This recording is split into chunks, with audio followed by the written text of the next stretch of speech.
Mesdames, Messieurs, bonjour. Merci de nous prêter attention et bienvenue dans votre journal à la une.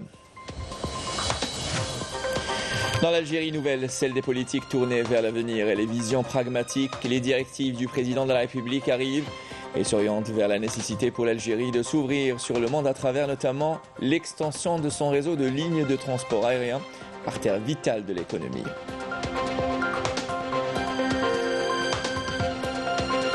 Avec une capacité de traitement de 300 000 m3 jour, dans ce journal, nous parlerons de la station d'épuration des eaux usées de Berraqi, une station moderne opérationnelle 24 heures sur 24 qui collecte les eaux usées de 14 communes d'Alger.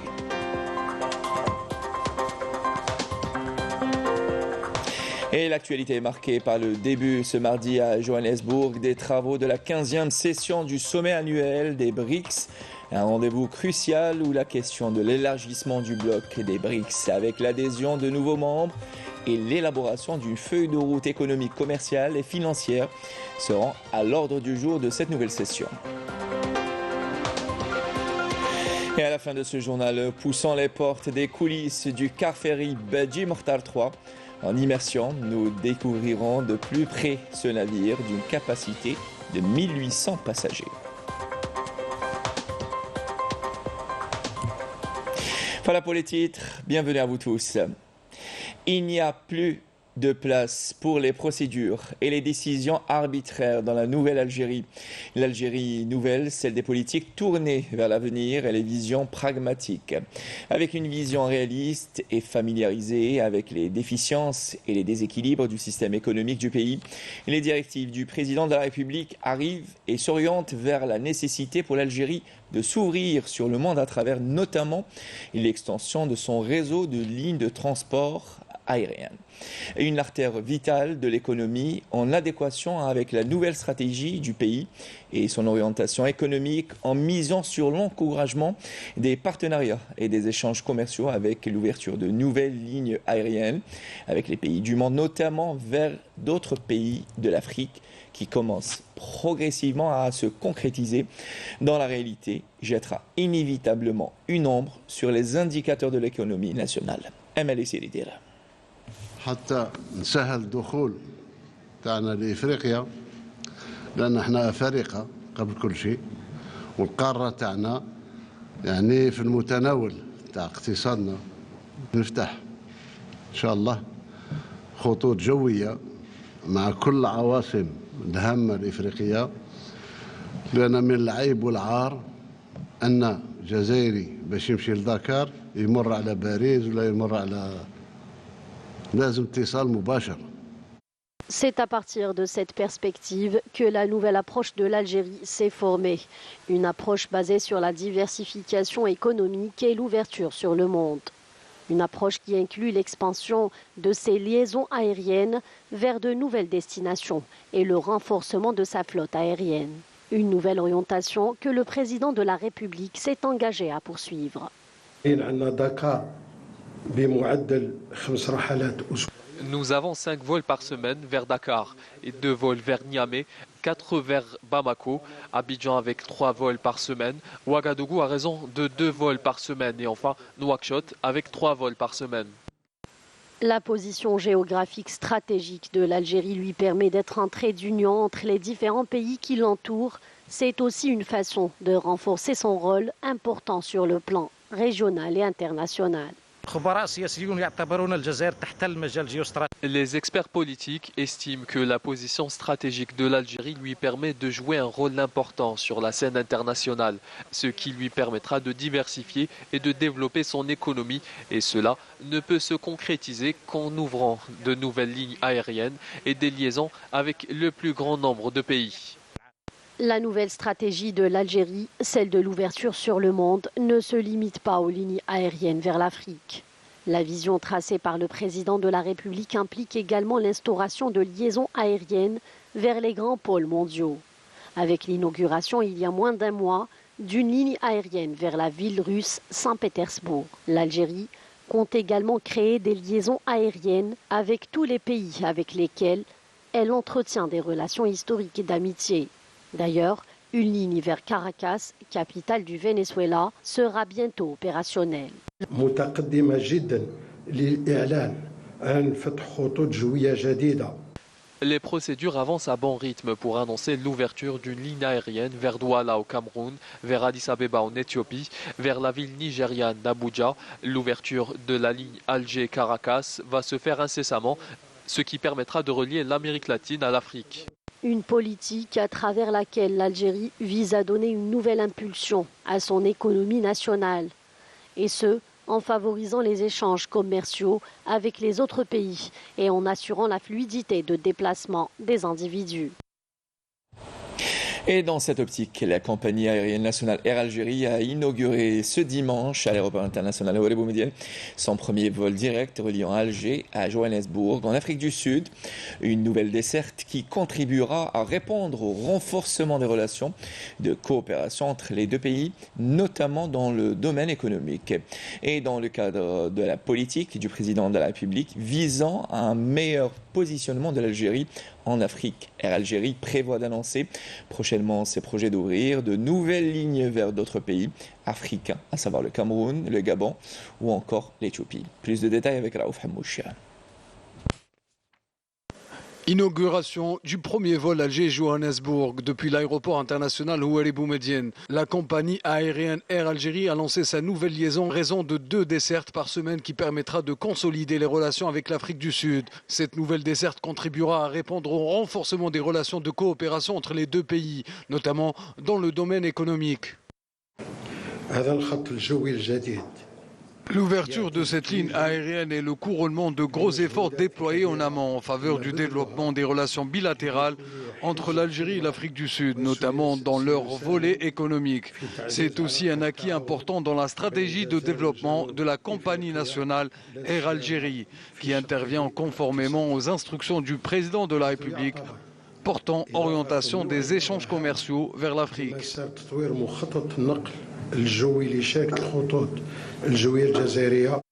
Dans le cadre de la politique du président de la République visant un meilleur positionnement de l'Algérie en Afrique, une nouvelle ligne sera prochainement lancée reliant Alger avec la capitale éthiopienne Addis Abeba, offrant aux voyageurs une connexion directe entre les destinations, éliminant ainsi la nécessité de passer par des escales. La compagnie nationale a d'ores et déjà annoncé ses projets d'ouvrir de nouvelles lignes vers d'autres pays africains, à savoir le Cameroun et le Gabon.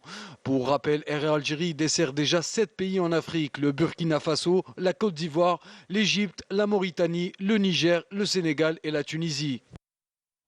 Et toujours au volet transport, les travaux du projet d'extension du métro d'Alger dans son tronçon de 9 km reliant Al-Harash à l'aéroport international Houari Boumediene vont bon train avec un taux de réalisation avoisinant les 80%.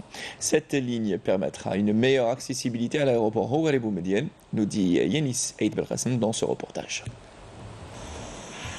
C'est au niveau de la station pôle universitaire d'El Harrach que nous nous sommes rendus pour constater l'état d'avancement de l'extension du métro d'Alger vers l'aéroport international Houari Boumediene. Sur une distance, la totalité du tronçon, c'est 9 km. Pour le moment, ce qui a été fait, c'est 8 km déjà réalisés avec creusement et revêtement définitif du tunnel. Il nous reste exactement 1 km 500. 1,5 km, c'est ce qui reste pratiquement à l'entreprise de réalisation Cosider pour achever les travaux de génie civil de cette extension. Chaque jour, une moyenne de 20 mètres linéaires sont creusés grâce au tunnelier, une machine automatique qui permet un gain de temps considérable et a permis la réalisation des travaux dans les délais.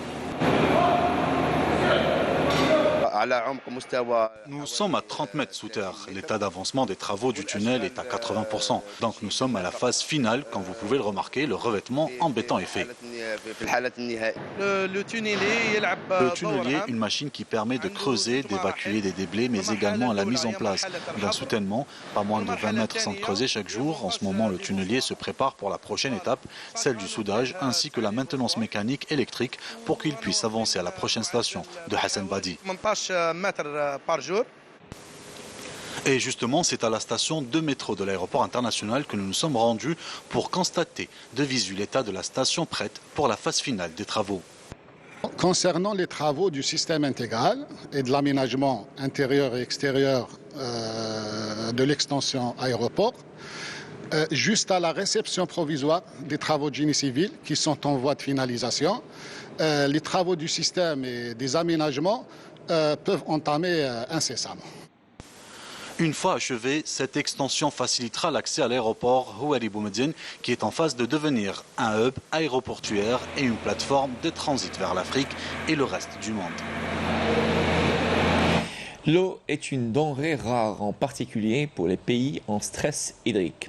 Et pour faire face à ce dernier, l'Algérie a fait donc le choix de recycler les eaux usées pour les réutiliser notamment dans l'irrigation des terres agricoles. L'exemple aujourd'hui, la station d'épuration des eaux usées de Berraqi qui collecte les eaux de 14 communes de la wilaya d'Alger en traitant plus de 300 000 mètres cubes jour. Reportage Marim Damis.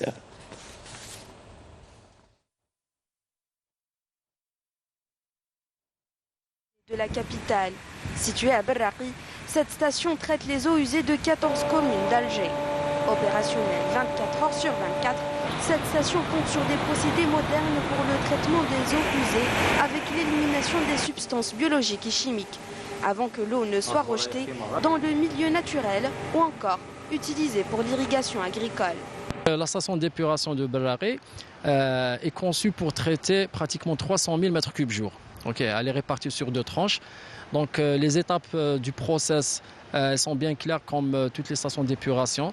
On a le traitement primaire, le traitement secondaire et après le traitement tertiaire. Au niveau du traitement primaire, on fait retenir les objets volumineux au niveau des dégrilleurs et on enlève ensuite les sables et les huiles. Et après on passe à la décantation primaire, là où on peut retenir 30% à 40% de la pollution organique. Ensuite, on passe directement dans les bassins d'aération qui sont des bassins équipés par un dispositif d'injection d'air. Et là, on doit vérifier les conditions favorables pour que la bactérie et les micro-organismes puissent travailler. Pour mettre en valeur les eaux issues des stations d'épuration, l'établissement de développement des espaces verts d'Alger utilise cette eau pour l'arrosage des espaces verts. Une démarche qui contribue à la préservation de ressources en eau de la capitale. Nos camions-citernes viennent ici à 16 heures pour remplir le réservoir en eau épurée. Une eau destinée à l'arrosage des espaces verts au niveau des 57 communes de la capitale. L'arrosage il se fait par 2 méthodes, soit par camion-citerne, où on a vu tout à l'heure le remplissage des camions-citernes au niveau de la station de Berraqi.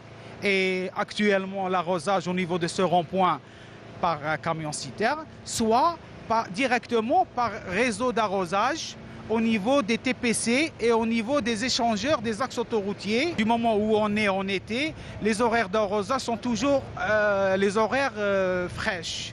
Donc l'arrosage, il se fait généralement à partir de 19h, jusqu'à 7h du matin.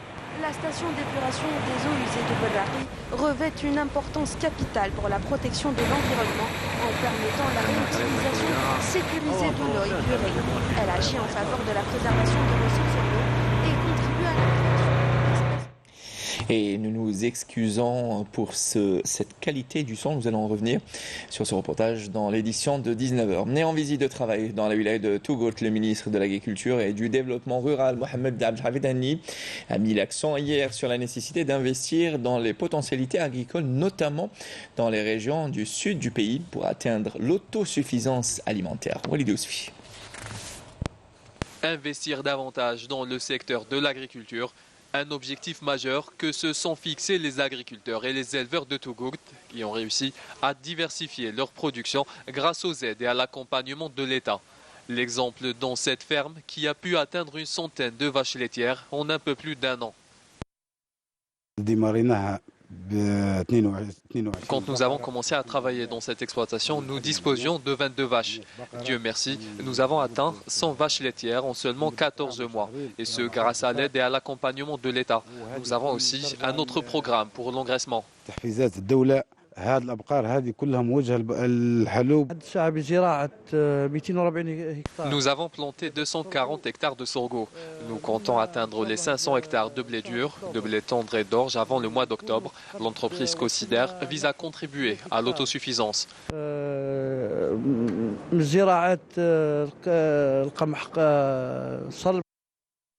La production de lait et de ses dérivés figure aussi parmi les préoccupations des industriels de la région qui ont réussi à développer cette activité.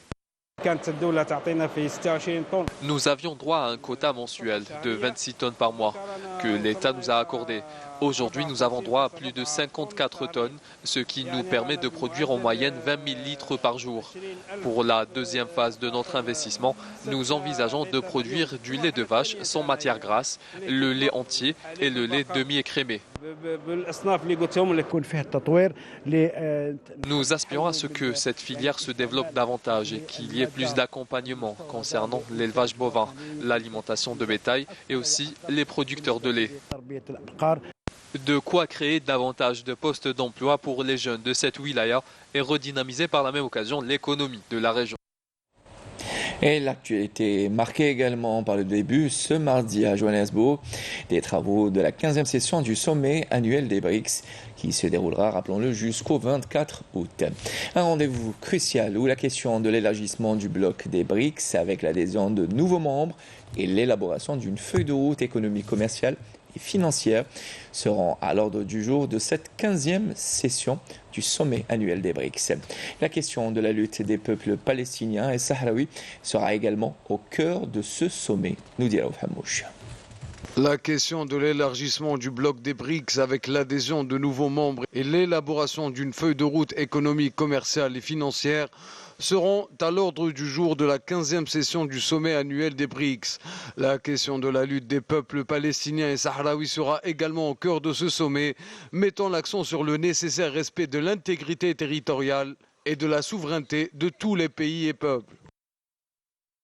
Nous avons toujours estimé que la liberté que nous avons arrachée et la solidarité dont nous avons bénéficié nous obligent à soutenir les luttes de ceux qui sont encore sous le joug colonial. C'est pourquoi nous continuerons à soutenir les luttes des peuples palestiniens et sahraouis. En plus des dirigeants des 5 pays du groupe des BRICS, le sommet réunit des chefs d'État et de gouvernement de 67 pays d'Afrique, d'Amérique latine, d'Asie et des Caraïbes.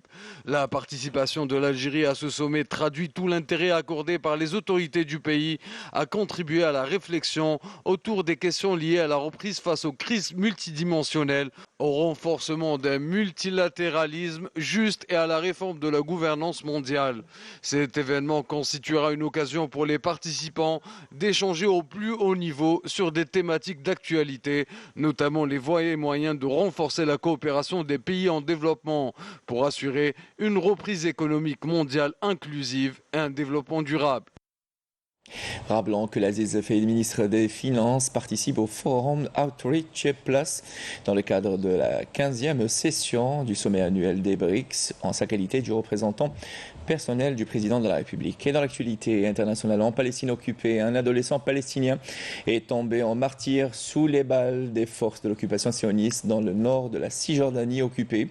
Le jeune adolescent a succombé après avoir été blessé lors d'affrontements avec les forces sionistes près de Jenin. Rappelons qu'au moins 219 Palestiniens sont tombés en martyr depuis le début de l'année 2023 dans les agressions sionistes dans les territoires palestiniens. Retour chez nous. Et pour terminer ce journal, nous poussons les portes des coulisses du car ferry Bedji Mokhtar 3. Immersion avec notre journaliste Amel Bouarba qui a fait la traversée à bord de ce beau navire d'une capacité de 1800 passagers et près de 700 véhicules. Un équipage de 180 membres veille au confort et bien-être des passagers. Reportage.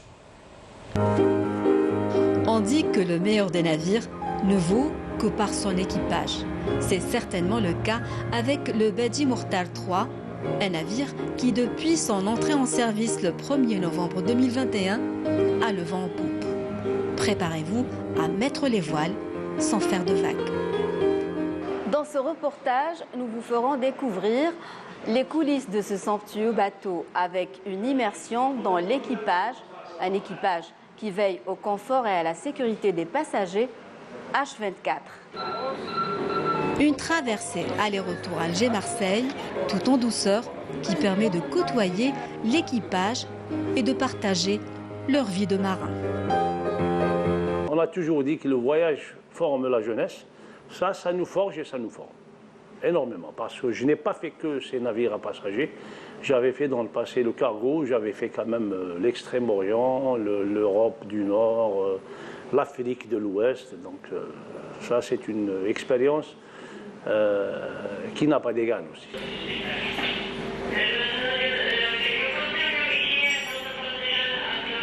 Et pour que tout fonctionne de la plus belle des manières, chaque membre de l'équipage a un rôle bien précis. À partir de cette salle de contrôle, on effectue le contrôle à distance de tous les paramètres de la machine, tels que les moteurs principaux, les groupes électrogènes, les chaudières et la climatisation. Alors, commissaire, c'est l'équivalent de directeur d'hôtellerie à bord. Je suis responsable des passagers, bien sûr, bien entendu, les accueillir. Eh bien, dans des cabines, ceux qui sont dans des cabines, les amis dans des cabines propres, eh bien accueillis par rapport à nos stewards et nos hôtesses. Ça fait 2 ans. Bateau, c'est كما نقولوا جديد. عندنا كلش جديد، كلش propre. حنا ماذا بينا توجو باساجي يكون الاز ومرتاح. هذا هو ليسونسيال تاعنا حنا. Donc vous êtes toujours à l'écoute. توجور. اللي يقرا بابو حتى لاريفي. تيحبط ملي يطلع تيحبط الباساجي وحنا معاه. Le Badji a 4 restaurants. On a 4 restaurants. On a les 2 restaurants première classe. On a le VIP. On a le self-service qui est Marco Chofo. Ça, c'est pour la classe économique. Vous savez, les émigrés qui jouent, c'est le premier passage, c'est le bateau. Donc déjà, quand ils sont là, يحصروهم déjà راهم في الجزائر. كي يجوا البابور حنا عندنا le navire, c'est راهم في الجزائر déjà. Donc on essaie de les satisfaire, on fait des menus orientaux شوية, on fait هما يحبوا avec شوربة, طعام, رشتة, on fait même رشتة هنايا à bord du Badji. On est en pleine saison estivale. Voilà, il n'y a que des arrivées et départs. On n'a pas beaucoup de temps pour voir nos familles. Bon, c'est un petit sacrifice qu'on fait, mais quand même. C'est un métier qu'on a aimé et c'est pour ça qu'on le fait. Une traversée des plus agréables qui dévoilera votre côté marin dans l'âme, au gré du vent, et vous ne serez certainement pas mené en bateau. Voilà qui termine ce journal préparé par Kalima Ifa et Nessalim Bessaïdé, réalisé par Mokhlas Salalmi. J'aurai le plaisir de vous retrouver ce soir pour l'édition de 19h. Bon appétit si vous êtes à table. À tout à l'heure. Au revoir.